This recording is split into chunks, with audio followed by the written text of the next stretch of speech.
अभी मैं सऊदी अरब उम्रे के लिए गई मियाँ साहब के साथ, तो वहां पर मैंने पाकिस्तानियों को मेहनत करते देखा, मैंने उनको सड़कें बनाते देखा, मैंने उनको कारखानों में काम करते देखा, मैंने उनको जो हरमैन शरीफैन है वहां पर देखा।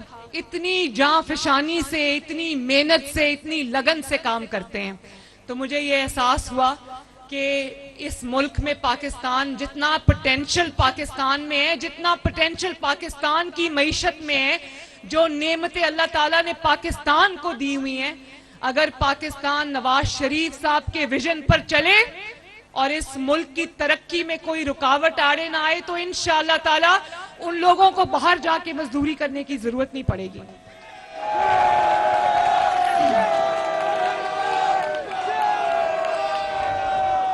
और मेरे भाइयों और बहनों, ज्यादा दूर की बात नहीं है, ज्यादा पुरानी बात नहीं है, ये 2017 की बात है।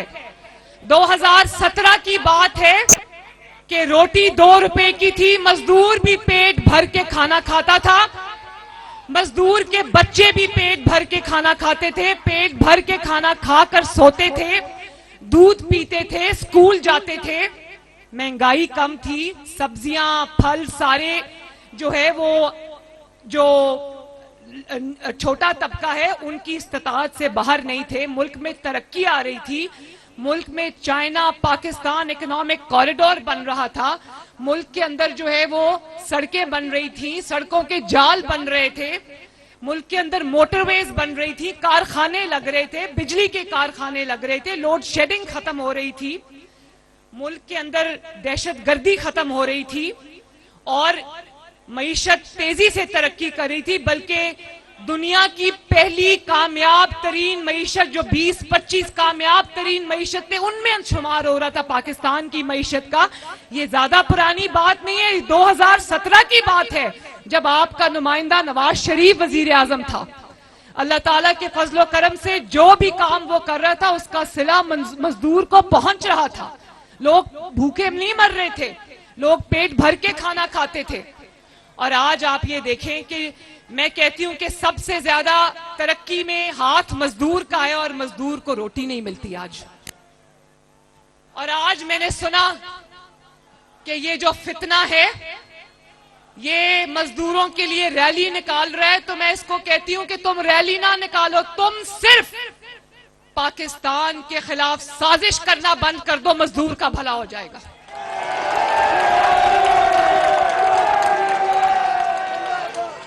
तुम साजिशी तरीकों से अपने इक्तदार के रास्ते खोलना बंद करो, मजदूर की रोटी ठीक हो जाएगी इंशाल्लाह।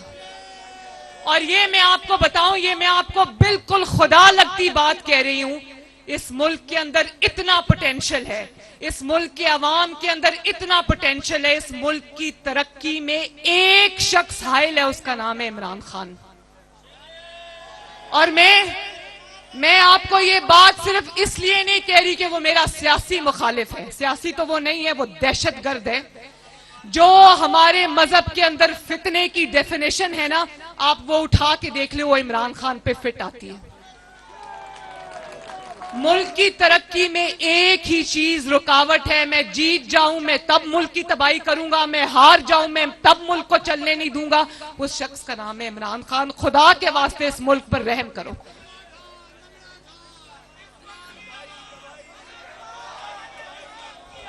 वो भी वक्त था ना,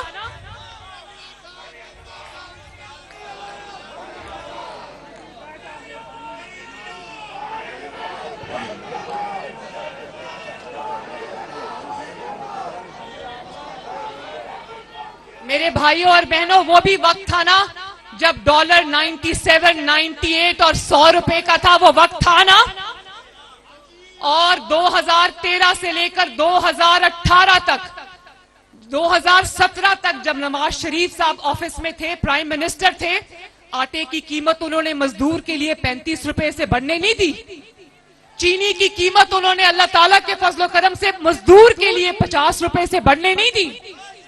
सब्जियों की, फलों की कीमतें उन्होंने मजदूर के लिए बढ़ने नहीं दी। वो एक ही बात करते थे कि इस मुल्क का गरीब और मजदूर जो है वो पेट भर के खाना खाए। और इस मुल्क में जो सड़कें बन रही थी, जो मोटरवेज बन रही थी, जो मेट्रो बस बन रही थी, जो ऑरेंज लाइन बन रही थी, जो तरक्कियाती मंसूबे बन रहे थे, उसका फायदा किसको हो रहा था? उसका फायदा पाकिस्तान के मजदूर को और गरीब को हो रहा था। फिर किसको तकलीफ हुई? किसको तकलीफ हुई? आज अगर 2 रुपए की रोटी 25 रुपए की है, 20 रुपए की है, तो किसको इल्जाम देना है? आज अगर वो 97 पे जो डॉलर था, आज जो 297 रुपए का है, तो किसको इल्जाम देना है? 280 रुपए का, किसको इल्जाम देना है?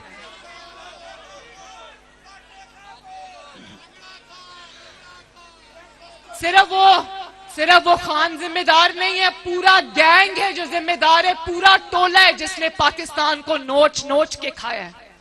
और मैं अभी वो बात करूंगी, वो बात करनी पड़ेगी कि ये मुल्क आगे क्यों नहीं बढ़ रहा, ये मुल्क पीछे की तरफ क्यों जा रहा है। ये बात आज मुझे करनी पड़ेगी और ये बात मुझे आपसे करनी पड़ेगी, ताकि आपको ये पता चले कि आपके मुल्क की जड़ों को खोखला कौन कर रहा है, आपके मुल्क को गिद्धों की तरह नोच नोच के कौन खा रहा है और उसकी क्या वजह है। आपको याद होगा ये जो गैंग है जिसका सरबराह सरगना इमरान खान है और जिसमें तरह तरह के पाकिस्तान का करप्ट तरीन जो शख्स उठा के देख लो वो इस गैंग में शामिल है, चाहे वो साकिब निसार हो या वो जनरल फैज हो या वो जस्टिस मुजाहिर अली नकवी हो या वो इनका कोई भी आलाकार हो, जिसको उठा के आप देखेंगे वो शख्स पाकिस्तान का करप्ट तरीन फर्द निकलेगा जो इसके साथ शामिल है।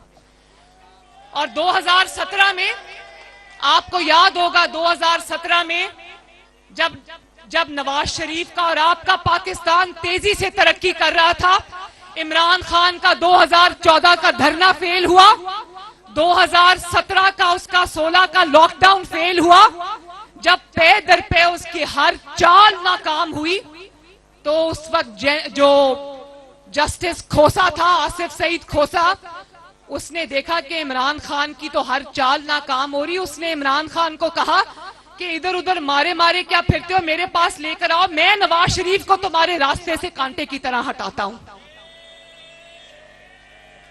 और फिर आपने देखा कि नवाज शरीफ साहब को एक इकामा पर निकाल दिया गया, तो यकीन मानो उसका नवाज शरीफ को नुकसान कम हुआ, पाकिस्तान को नुकसान ज्यादा हुआ। और वो दिन है और आज का दिन है, पाकिस्तान जो है वो ट्रैक से उतर गया है, पाकिस्तान ट्रैक पे चढ़ता हुआ नजर नहीं आ रहा। और अगर आपको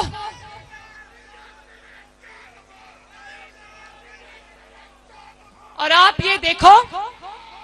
ये देखो कि उनको नजर आ रहा था कि मुल्क तरक्की कर रहा है, उनको नजर आ रहा था मुल्क तरक्की कर रहा है, लेकिन किसी को एक्सटेंशन चाहिए थी, किसी ने वजीर आजम बनना था, किसी ने कुछ करना था। तो ये इनका जो इस टोले का जो आपस में ये एक दूसरे के बेनिफिशरीज थे, इन्होंने मुल्क का इतना बड़ा नुकसान कर दिया कि मुल्क आज, मेरा मुल्क, आपका मुल्क आज संभलने में नहीं आ रहा।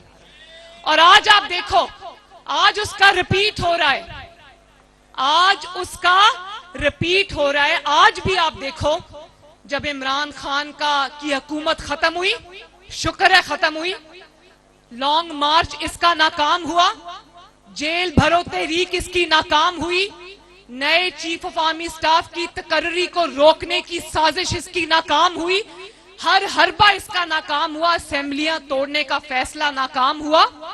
तो आज आप देखें एक नई जुडिशियल एस्टैब्लिशमेंट आ गई है इसको बचाने के लिए। कुछ चेहरे पुराने हैं, कुछ नए चेहरे बीच में शामिल हो गए और सबका आपस का इंटरेस्ट है। ये एक इवल नेक्सस है, उसमें नवाज शरीफ फिट नहीं होता, क्योंकि नवाज शरीफ को जिसके ऊपर इन्होंने इतने झूठे इल्जाम लगाए, उन इल्जामों की बात भी अभी हम करेंगे, ना वो खाता है ना खाने देता है, ये खाते भी हैं और खिलाते भी हैं।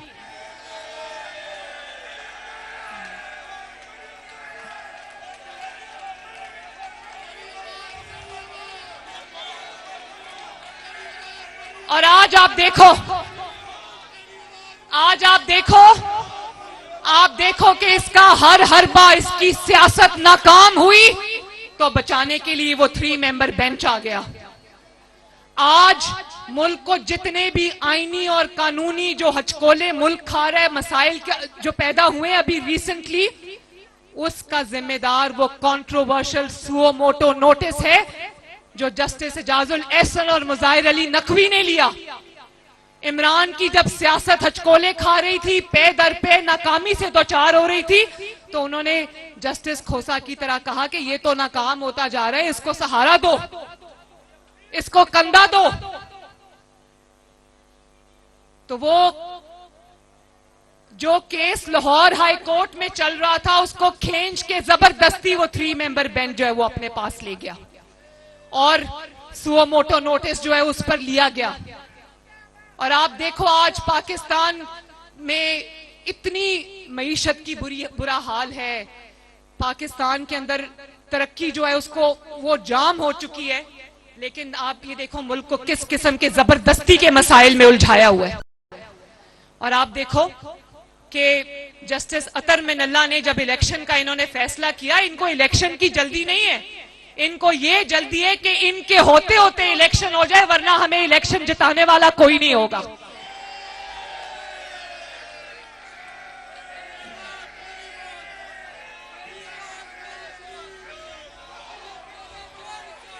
और आप देखो ये साजिश को देखो, इस साजिश को समझने की जरूरत है।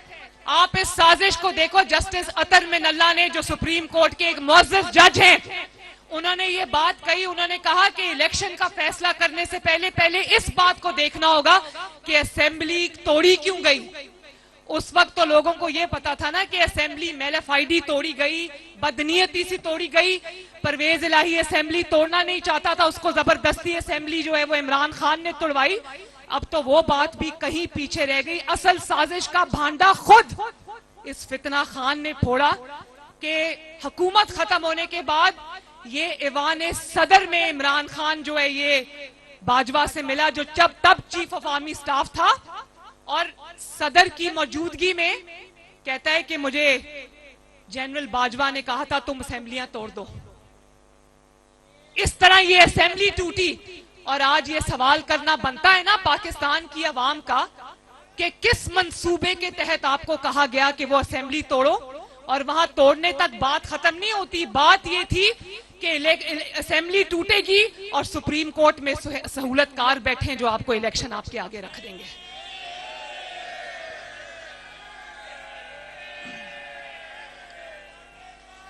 और फिर इस नाइंसाफी की वजह से, इस साजिश की वजह से, देखें, इस साजिश की वजह से ये जो नाइंसाफियां हुई, जिस तरह से सुओ मोटो लिए गए, जिस तरह से कानून का, आइन का, इंसाफ का तमाशा बना के रख दिया गया, उस पे सिर्फ अवाम नहीं बोले, उस पे सिर्फ सियासतदान नहीं बोले, उस पे सुप्रीम कोर्ट के अपने ब्रदर जजेस बोल उठे, चीख उठे कि ये क्या हो रहा है। सुप्रीम कोर्ट के अंदर इतनी बड़ी रिवोल्ट खड़ी हो गई, इतनी बड़ी सुप्रीम कोर्ट के अंदर जो है वो जंग शुरू हो गई कि पाकिस्तानी कौम का सर शर्म से झुक गया।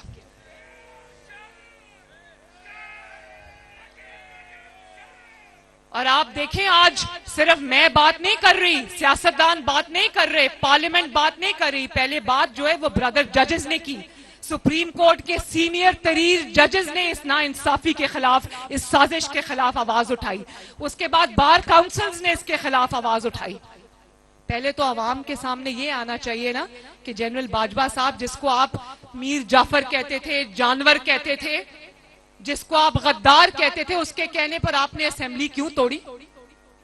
और क्या असेंबली तोड़ने तक प्लान था? नहीं, प्लान आगे तक था कि तुम असेंबली तोड़ो, ये 3 मेंबर बेंच तुम्हें इलेक्शन देगा। आज जब नया इलेक्शन होने जा रहा है, नया जनरल इलेक्शन अक्टूबर में होने जा रहा है, तो अब आरटीएस नहीं बिठा सकते, तो इमरान खान के सहूलतकारों ने उसको लाने का ये मंसूबा बनाया। इंशाअल्लाह ताला ये मंसूबा अब तुम्हारा, वो कहते हैं ना, पेपर आउट हो गया, ये मंसूबा तुम्हारा कामयाब नहीं होने देंगे इंशाअल्लाह ताला।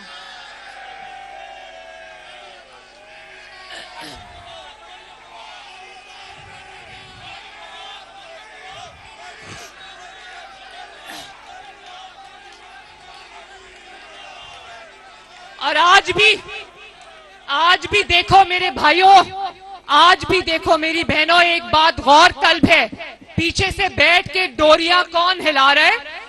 वो साकिब निसार जो रिटायर हो गया है, लेकिन इमरान खान को लाने के लिए एड़ी चोटी का उसने पीछे से बैठ के भी जोर लगाया हुआ है।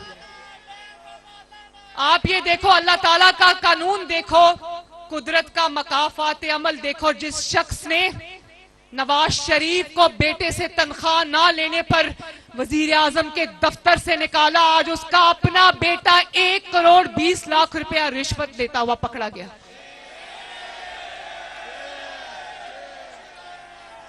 साकिब निसार का बेटा, उसकी ऑडियो हमने सुनी, उसका बेटा कह रहा है कि किसी को जो टिकट के लिए अप्लाई किया है, पीटीआई के टिकट के लिए, उसको कह रहा है कि तुमने अगर 1 करोड़ 20 लाख से कम लिए तो मैं तुम्हारी टांगे तोड़ दूंगा।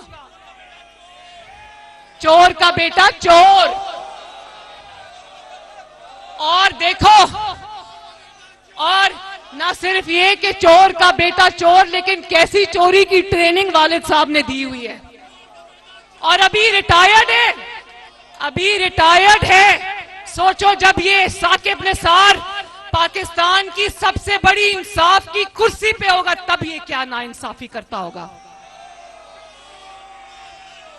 तो आज पाकिस्तान की आवाम ये पूछती है, साकिब निसार साहब बताओ, अगर एक टिकट के तुम 1 करोड़ 20 लाख ले सकते हो, तो पनामा केस में नवाज शरीफ के खिलाफ फैसला करने के तुमने क्या लिया, मुझे बताओ आज।